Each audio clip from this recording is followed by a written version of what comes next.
This is a video about the GBA version of Battle for Bikini Bottom. The console version has its own video in the info card and description, and the PC version will get its own video in the future. Maybe I should combine these someday. It was almost 5 years ago now that I said, Battle for Bikini Bottom is probably one of the most important licensed games of all time. I do still believe this. So much has happened in that time. Rehydrated released, Cosmic Shake got announced and released, and a new one is coming up soon. SpongeBob video games are happening again. If you want to learn more about those, I don't have the time here, but you should go watch The Legacy of BFBB. I have a small portion in the middle. However, the subject I have today is sort of glazed over in that video. Not to its fault, as I said in the Attack of the Twonkies GBA video. If the console versions of licensed games are already hardly spoken of and underappreciated, think about how much more the GBA versions of those titles are looked over. BFBB came from a different time in games history. The console version may have gone down in history, but it's not the only battle that exists. In fact, many people, much like myself, might have fought a very different war growing up.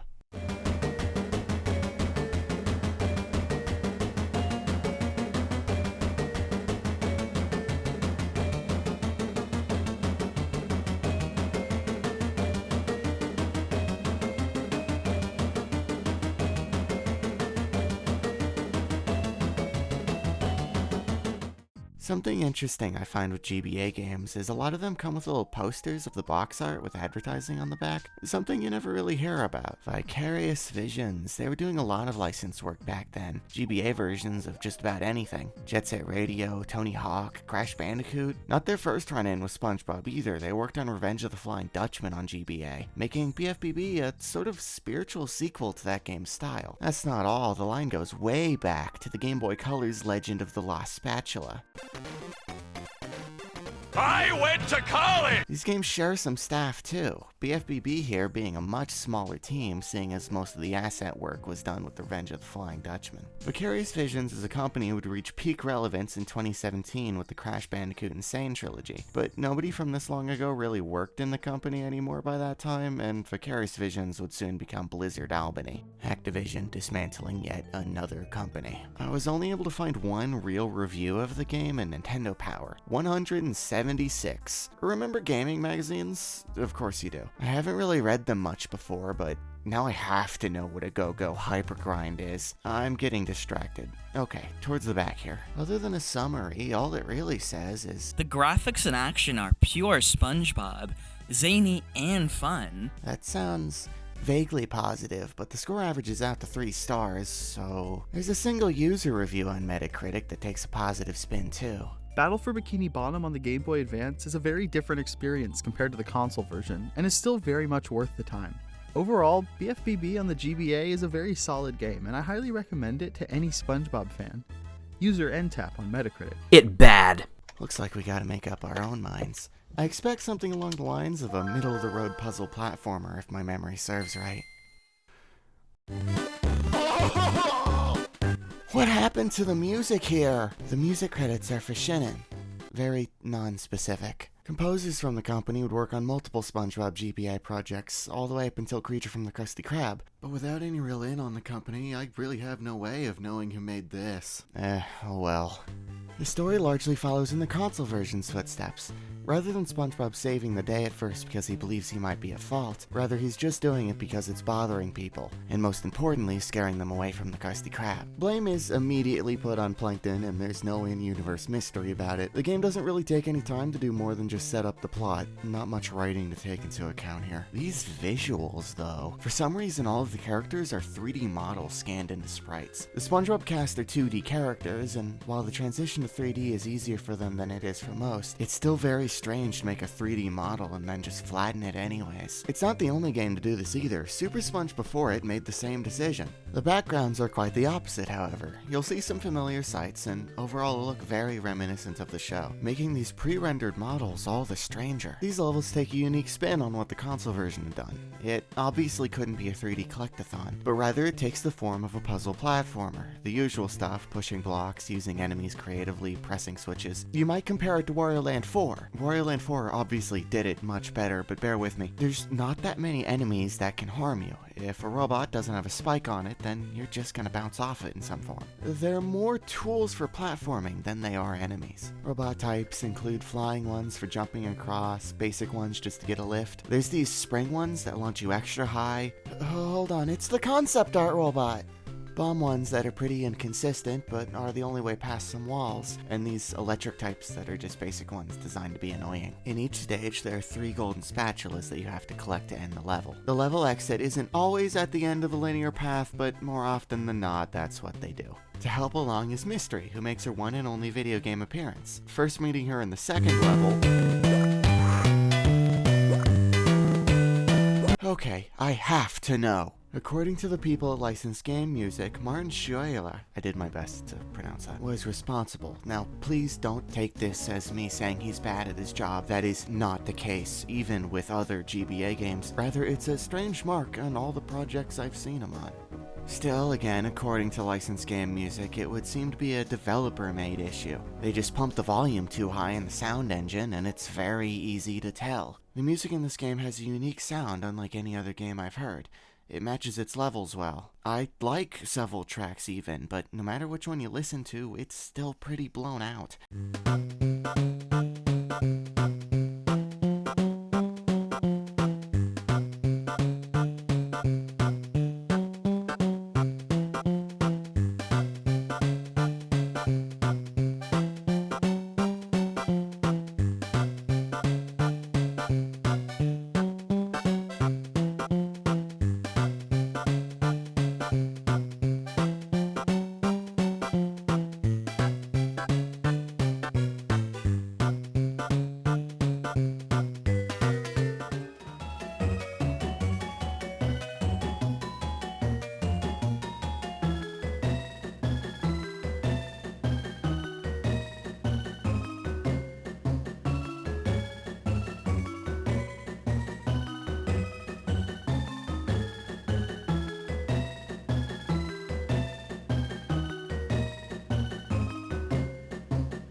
Where was I? Oh, Mystery.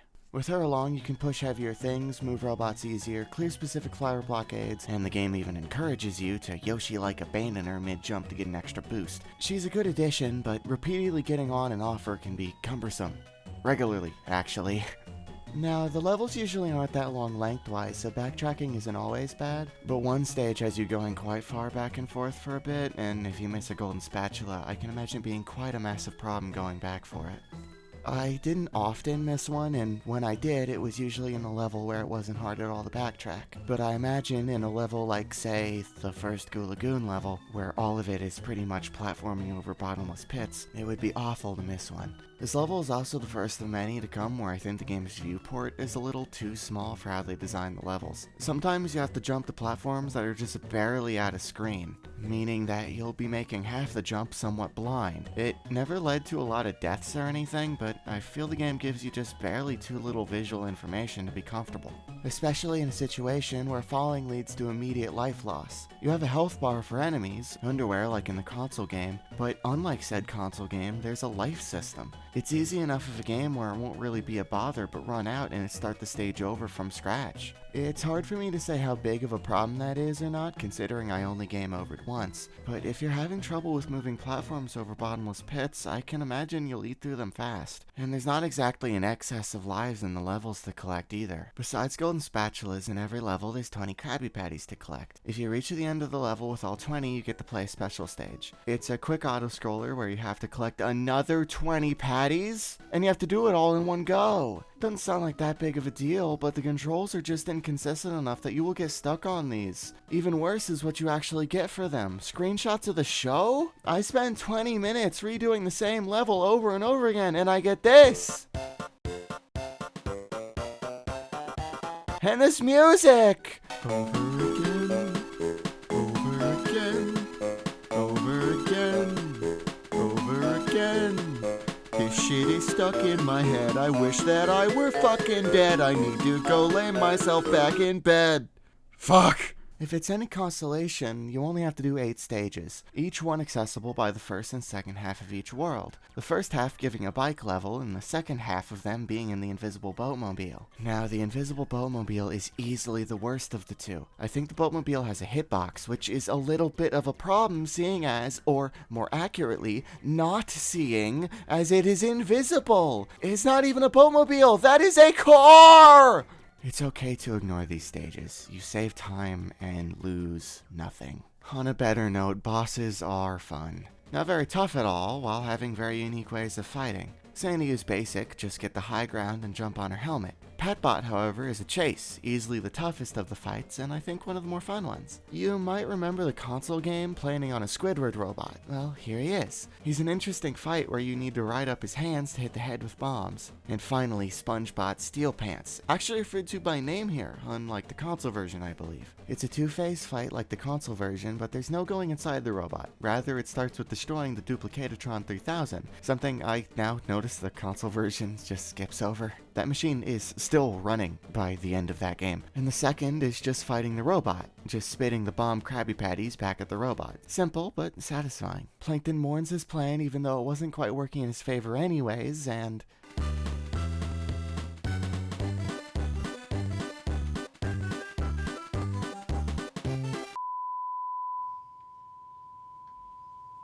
That's it? That was just a cheap walk cycle! Generally, this game turned out exactly as I expected it to be. It's nothing special, but I think that if you're interested, you'll finish it feeling pretty okay about it. Besides the ending being a total unclimax, I'd generally say that if you're into these little strange pieces of SpongeBob's gaming history, it might be worth playing. Did you know that this track is too long and I've got to figure out how to fill space here? And I'm lazy. I don't want to do it.